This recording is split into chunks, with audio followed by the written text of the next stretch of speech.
में कि अब तो समझना, एंजाइम जीवित कोशिकाओं के अंदर पाया जाता है। एंजाइम शरीर के अंदर जो क्रियाएं होती है उसको प्रेरित करता है। एंजाइम शरीर के अंदर सभी क्रियाओं को संचालित करता है। कल आपने देखा था तमाम प्रकार के एंजाइम, जाइमेस एंजाइम के बारे में हम लोग चर्चा किए थे, जो कि ग्लूकोज को एथिल अल्कोहल में बदल रहा था। इन्वर्टेस एंजाइम की हम चर्चा किए थे, जो सुक्रोज को ग्लूकोज और फ्रैक्टोज में बदल रहा था। कल हम लोग डाइस्टेस एंजाइम की बात किए थे, जो स्टार्च को सुक्रोज में या माल्टोस में बदल रहा था। कल हम लोगों ने इतने एंजाइम के बारे में बात किए थे। एंजाइम की क्या क्या विशेषता होती है उसकी भी चर्चा हम लोग किए थे। एंजाइम की क्रिया विशिष्ट होती है। एंजाइम जो होते हैं अलग अलग अभिक्रियाओं के लिए अलग अलग तरीके से होते हैं। एंजाइम के बाद हमने इष्टतम ताप भी पढ़ा था, और आपने कहा था कि वह ताप जिस पर एंजाइम बहुत तेज़ी के साथ क्रिया करता है उसको हम लोग कहते हैं इष्टतम ताप, और इसका मान आपने 298 केल्विन से लेकर के 310 केल्विन तक बताया था। उसके बाद से इष्टतम पीएच मान बताया था, और आपने कहा था कि वह पीएच मान जिस पर एंजाइम तेज़ी से कार्य करता है तो उसको इष्टतम पीएच मान कहते हैं, जिसका मान 5 से लेकर के 7 तक होता है। तो कल हम लोग इन सभी के चर्चा किए थे। कल के बाद आज की जो आपकी प्यारा सा टॉपिक है जो आप देख रहे हैं, एंजाइम उत्प्रेरण की क्रिया विधि। देखो, एंजाइम उत्प्रेरण की क्रिया विधि का मतलब ये होता है कि कैसे एंजाइम क्रिया करते हैं। तो पहले सुनो ध्यान से, इसको ताला चाबी भी कहा जाता है। माने एंजाइम और अभिकारक के जो अणु होते हैं वो एक विशेष आकार में होते हैं। जैसे अभी एंजाइम, देखो इसका मैं थोड़ा सा पहले समीकरण लिख देते हैं कि आपको अच्छा से समझ में आ जाएगा।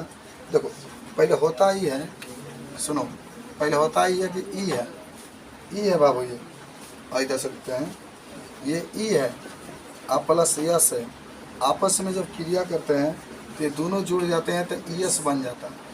और फिर जो ईएस होता है फिर ये टूटता है, और किस में टूट जाता है, ई प्लस पी में, ई प्लस पी में, ई प्लस पी में। देखो जो ई होता है, ई को एंजाइम कहते हैं, यस को हम लोग अभिकारक कहते हैं, सबस्ट्रेट या अभिक्रिया। आई आपका उत्पाद बना है, अंतिम में यह प्रोडक्ट माने एक साथ जुड़ जाते हैं तो ये एंजाइम हो जाएगा, और आई आपका क्या हो जाएगा, प्रोडक्ट हो जाएगा। सुनो, तो क्या होता है इसमें कि जो एंजाइम होते हैं, एंजाइम आप देख रहे हैं, ई को हम लोग एंजाइम कहते हैं, यस को अभिकारक कहते हैं। तो जो एंजाइम और अभिकारक होते हैं वह एक विशेष आकार में होते हैं। माने उसकी आकार ऐसी होती है कि दोनों आपस में जुड़ जाते हैं।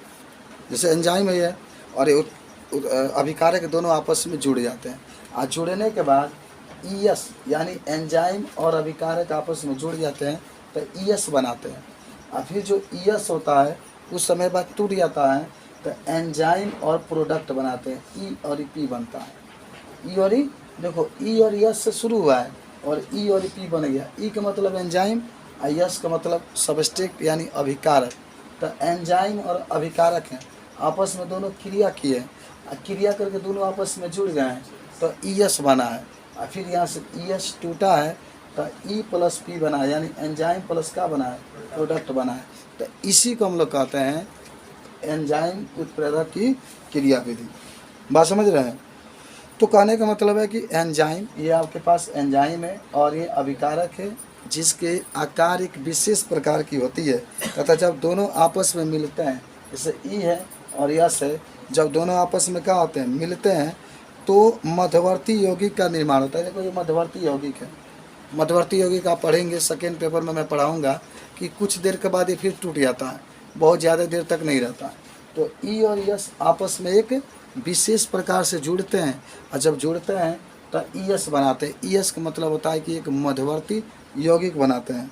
और फिर से कुछ समय बाद ये देखो जो मध्यवर्ती यौगिक है, जो सेम बात यहाँ पर है वही सेम बात यहाँ पर है। कुछ समय बाद जो मध्यवर्ती यौगिक है वह एंजाइम प्लस प्रोडक्ट में क्या होता है, टूट जाता है। ठीक है ना। एंजाइम की इस क्रिया विधि को हम लोग ताला कुंजी क्रियाविधि भी कहते हैं हम लोग, ताला कुंजी क्रियाविधि भी कहते हैं। सब आप समझिए। देखिए मैं आपको थोड़ा सा चित्र बना करके आपको दिखाता हूँ कैसे इसका चित्र है ताला चाबी वाला। देखो ये देखो, ये मान लो एंजाइम है, ये वाला हिस्सा तो देखना ध्यान से, ये आपका एंजाइम है, ये क्या है आपके पास एंजाइम है, एक विशेष आकृति में आपको ये दिखाई दे रहा है, ये आपके पास एंजाइम है, ठीक है। अब आपको करना ये, और ये भी आपके पास, ये आपके पास अभिकारक है, ये अभिकारक है, ठीक है, ये आपके पास अभिकारक है। तो अभिकारक की आकार इस तरीके से आपका रहेगा, ठीक है, इस तरीके से रहेगा, ठीक। अब दोनों देखो, ई लिख लो, इसको यस लिख लो, और दोनों जब आपस में मिलेंगे तो एक दूसरे में चिपक जाएंगे। आप बात कर रहे हैं बार बार, यहाँ पर देखिए ब्लैक बोर्ड, ना तो पीछे चले जाएंगे। दो बात समझ लीजिए, चलिए दो आप बात मानिए मेरी। देखो बाबू, जब पढ़ने के लिए आए हो ना तो ध्यान पढ़ाई को दीजिए, बात कभी ख़त्म नहीं होगा बाबू, मर जाओगे तभी नहीं ख़त्म होगा।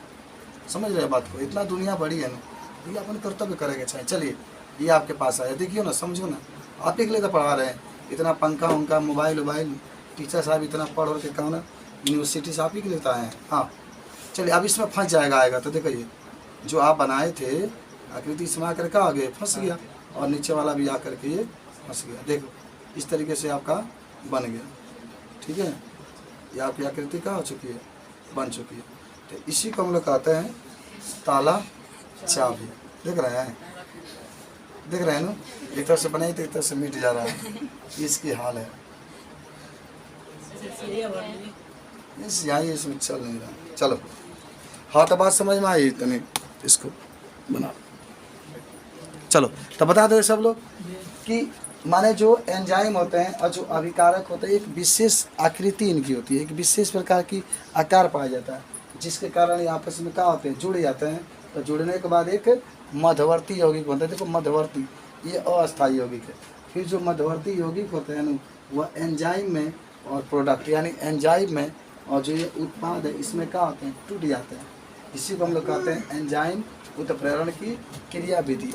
इसे एक और नाम दिया था, याद करिएगा, इसे हम लोग ताला कुंजी क्रियाविधि भी कहते हैं, ताला कुंजी क्रियाविधि भी कहते हैं। देखो बहुत इंपॉर्टेंट है बाबू, एकदम सिंपल तरीके से आपको मैंने बताया कि एंजाइम है या अभिकारक है, अभिकारक को सबस्ट्रेट कहते हैं, इसलिए हम लोग इसको यस से प्रदर्शित किए, ठीक है। तो थोड़ा सा मैं नोट कर देता हूँ कि आप लोग भी लिख लीजिए। हाँ लिखिए,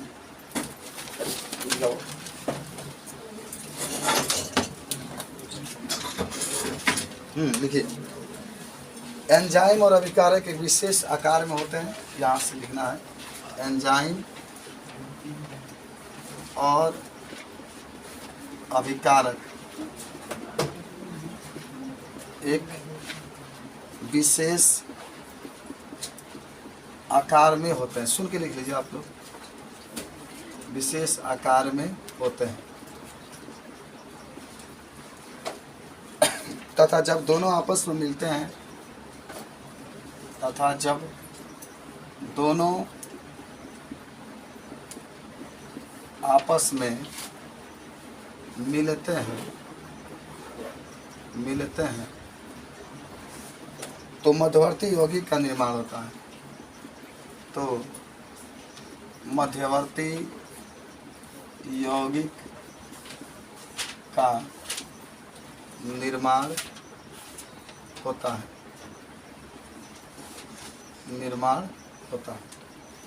ठीक है। कुछ समय बाद ये मध्यवर्ती यौगिक एंजाइम तथा उत्पाद में बदल जाते हैं। कुछ समय बाद यह मध्यवर्ती यौगिक कुछ समय बाद ये मध्यवर्ती यौगिक उत्पाद और एंजाइम में बदल जाते हैं। उत्पाद और एंजाइम में बदल जाते हैं। एंजाइम की क्रियाविधि को ताला कुंजी की क्रियाविधि भी कहते हैं। एंजाइम के क्रियाविधि को ताला कुंजी क्रियाविधि भी कहते हैं। ताला कुंजी क्रियाविधि भी कहते हैं। ठीक, यही है। ठीक है, खूब आराम से लिख लीजिए, कहीं दिक्कत होगा तो कहिए, बता रहे हैं फिर से आपको।